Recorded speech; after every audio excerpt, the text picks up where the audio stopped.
Valguero Ascended is right around the corner, releasing in around 1 week's time on the 30th of September. A highly anticipated map, even more so now that Wildcard have brought the original map creator Nakatas on board to work on it, which if following suit of Ragnarok's remaster, then we're in for a right treat. With the Wildcard devs clarifying that they are on track to release on time. Bit of a typo there, but yes, he means the 30th of September. He also hints at a new Valguero boss coming with the remaster. In this video, I'll be revisiting Valguero, showcasing everything you need to know about the map and also what new features will be coming with the remastered version on the 30th of September. So without further ado, let's get straight into it.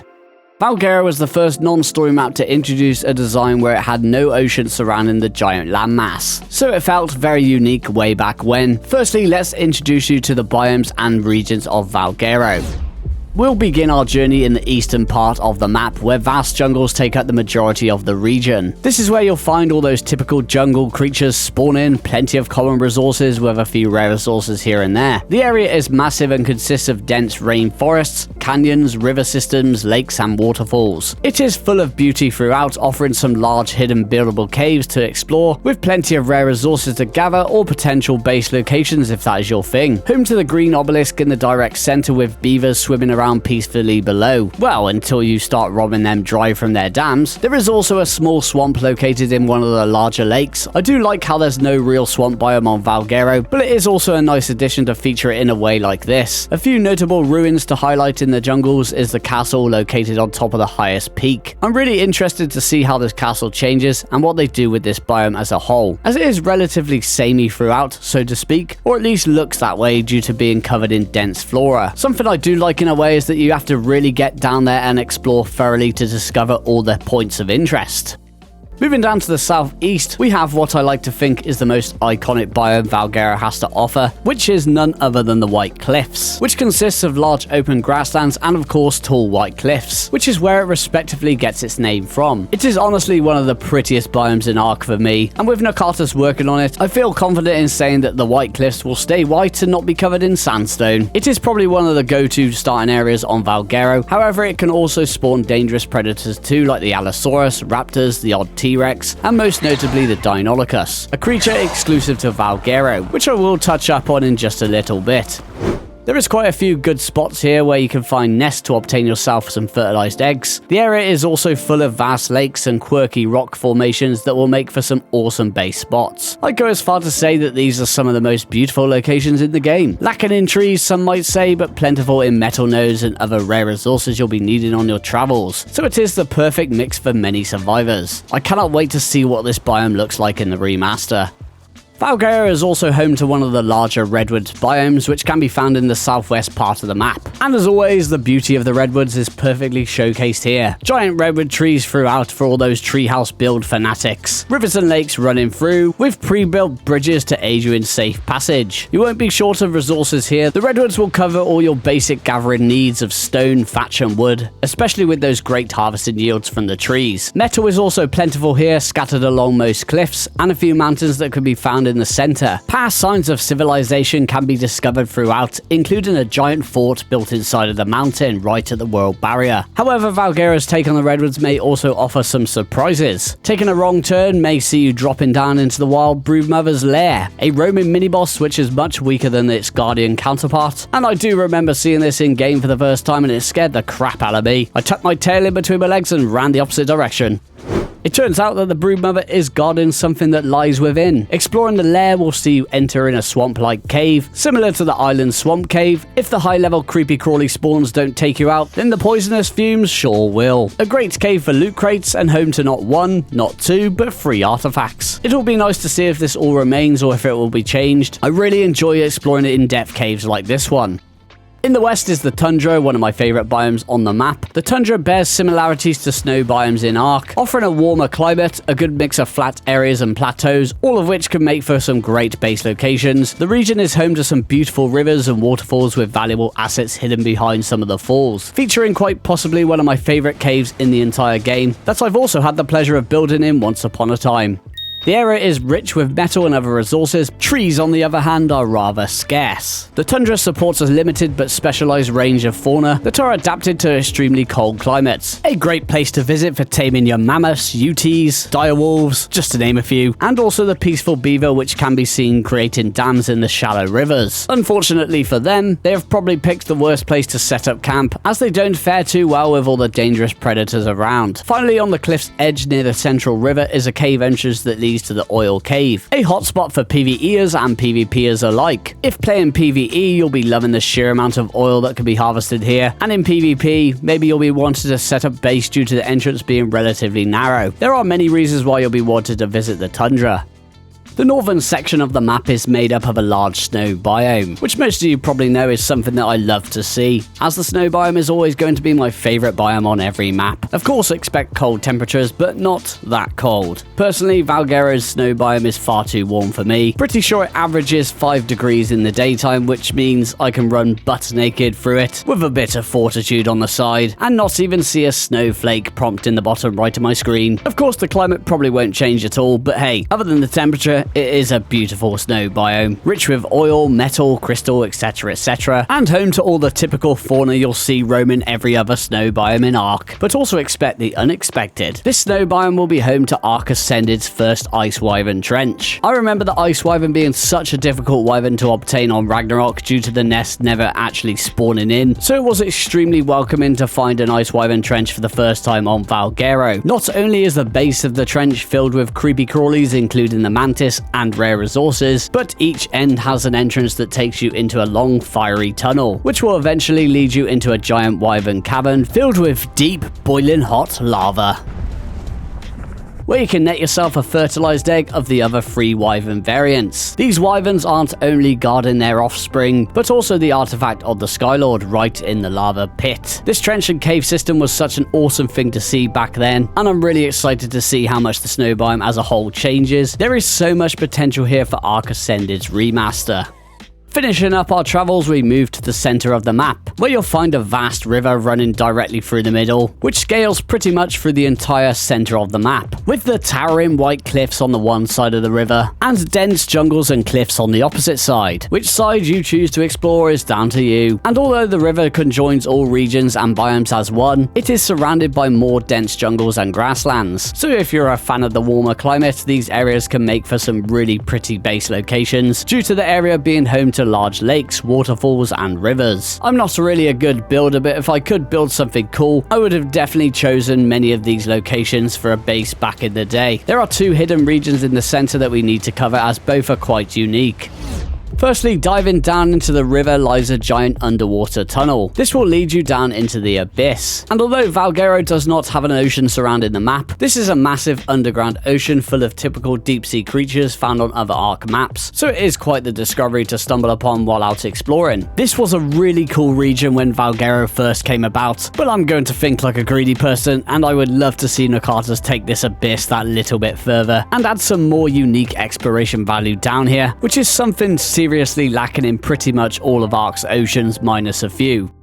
The second hidden area is the Aberration Zone. It was the second map to introduce one to the game, of course the first being Aberration. Unlike Aberration, flyers can be used to fly down through some of the cave if I'm not mistaken. Following the path leads you down into the Emerald Forest, aka the Green Zone, where you'll find plenty of Aberration themed features, resources, and creatures, which does include aberrant variants throughout. Further down into the zone, we'll see you coming across an area dubbed the Unknown. Survivors will begin to take radiation damage, so a hazard suit is required in exploring. I do believe the modded version of Valguero back before it became an official map did actually have rock drakes and nests down here, but were removed when it became official. So it will be interesting to see if this remains, or will we finally have rock drakes on Valguero? We'll soon find out. I am hoping this zone is made in the same way that the Sunken Forest from Extinction was made in Ascended, because for me the Aberration map remaster was sadly one of the worst in terms of lighting, shadows, and performance, and just the general look of it wasn't all there. The Sunken Forest, on the other hand, looked absolutely stunning, and that is how the Green Zone should have looked. Just seeing footage of the Aberration area from ASE puts me in the feels, so it's no secret that I have high expectations for this region.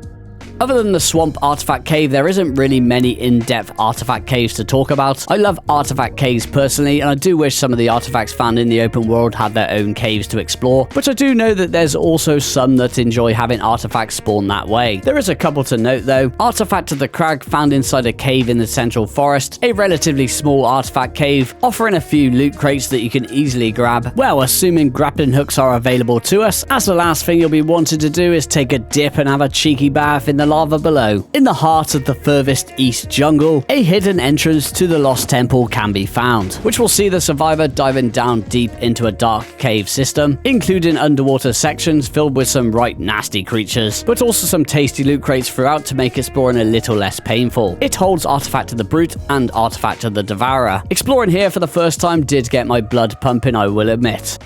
And of course the boss arena, which I'm not really going to talk about in detail, as we already know that the devs are hinting at a new boss, which probably means a new arena too. This arena had survivors fight not one boss, not two, but three: the dragon, manticore, and the Megapithecus. So it can be quite the challenge. I'm really looking forward to seeing what we get in terms of a new boss. If it's anything like Noon Attack from Ragnarok, then we should be in for a right treat.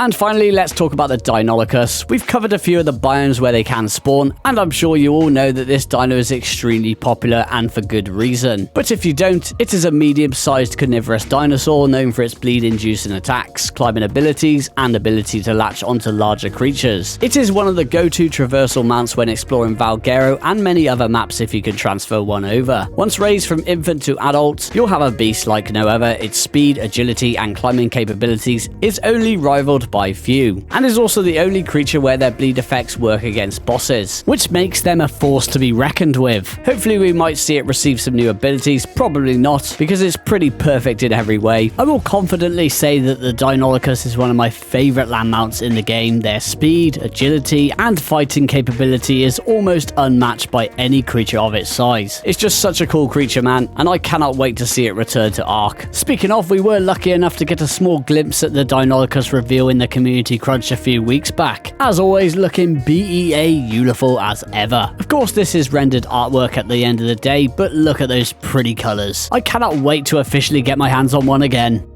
Let's move on to some of the new content coming to the map upon release, beginning with Valguero's community voted creature winner, the Megaraptor, which was a surprising winner for me as I had it down at like number 5 when I ordered my top 10 votes. I really wanted to see the giant stick bug win because I thought it would be a much better fit for a map such as Valguero. But with all that being said, I'm surely not going to complain about any new free creature that comes to Ark, and I'm sure the Megaraptor will be another great addition. And from the image that was recently revealed in the Ark's recent community crunch, it looks super intimidating and menacing. I know it's just artwork, but damn, it looks good. Of course, it's always going to be super hyped to see any new creatures being added to the official roster. And in case you weren't aware already, Wildcard did hire Garuga to work on this beast. Garuga has brought us many top quality awesome modded creatures in the past, including all of the Ark Editions creatures, most of which have been added to the base game in Ark Survival Ascended already. Not forgetting his premium creature mods too, like the Edmontonia, which is probably one of the coolest paid modded creatures out there today. Anyway, moving back to the Megaraptor's dossier, it states that the Megaraptor picks off its victims one at a time. Once targeted, will also scare away your friends and allies with its unnerving glare. Sounds like it might have some sort of fear ability similar to the Uteranus once it pounces its prey. Also stated that to tame one, you need to find and claim its grisly altar of carcasses, then keep the enraged owner at bay with fire. Sounds like a taming method similar to maybe the Gigantoraptor, but instead of a nest, it has something else where you play some sort of minigame, claiming something from its nest or carcass pile and keeping it back with fire. Who knows? Managing to break one of these butchers and you'll share all the meat from its many kills. I have no idea what that means, to be honest. Sounds like it's going to be the best meat harvester in the game or something. Also know that it does hunt alone and is even uncomfortable around its own kind. So maybe they receive a debuff when in range of other Megaraptors, potentially similar to the Megalosaurus daytime versus nighttime buff/debuff, which is my guess. So they may not be a good pick for a boss fight army. One thing for sure is that there is a lot to look forward to with the Megaraptor. I really hope we get another unique theropod that offers something different as opposed to what we currently have in the game, and there's not anyone better than Garuga to have working on it.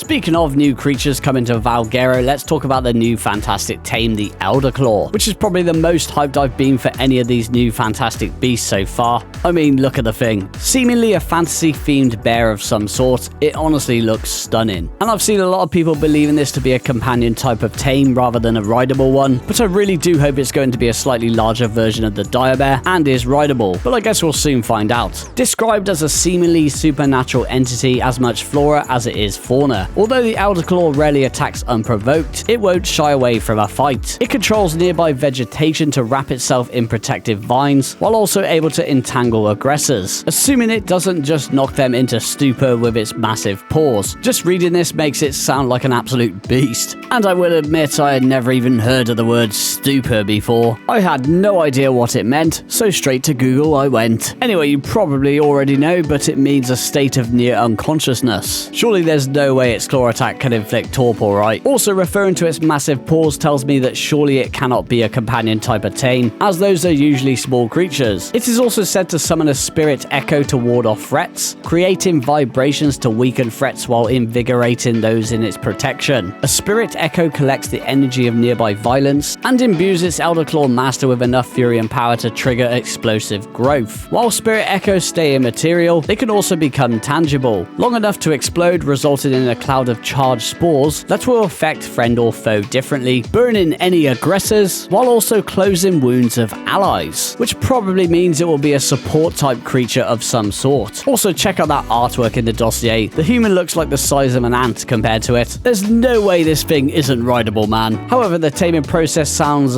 interesting, stating that the adult Elderclaws are not tameable via standard taming methods and that cubs or shrubs seem much more impressionable. Survivors have been led to kill these lumbering giants for their seeds. Propagating your own is a long, difficult process, but once it has grown enough to leave its garden, you'll gain a protective forest warden that can use its roots to harvest nearby trees. Interesting. Imagine you have to raise it like growing some sort of crop in a crop plot. It sounds like a very cool and interesting creature. I'm really intrigued to know how we tame these things, and I just cannot wait. I'm super excited. And just in case you are wondering, yes, the Elderclaw is included with the Lost Colony DLC pass, so if you own that pass, you won't have to pay any extra for the Elderclaw. And yeah, that just about wraps up everything that you need to know for the release of Valguero at the end of the month. I hope you all enjoyed it or found it helpful, and if you did, please don't forget to like, share, subscribe for more, and leave a comment. Let me know what you are looking forward to the most, and I'll catch you on the next one. Take care. Goodbye.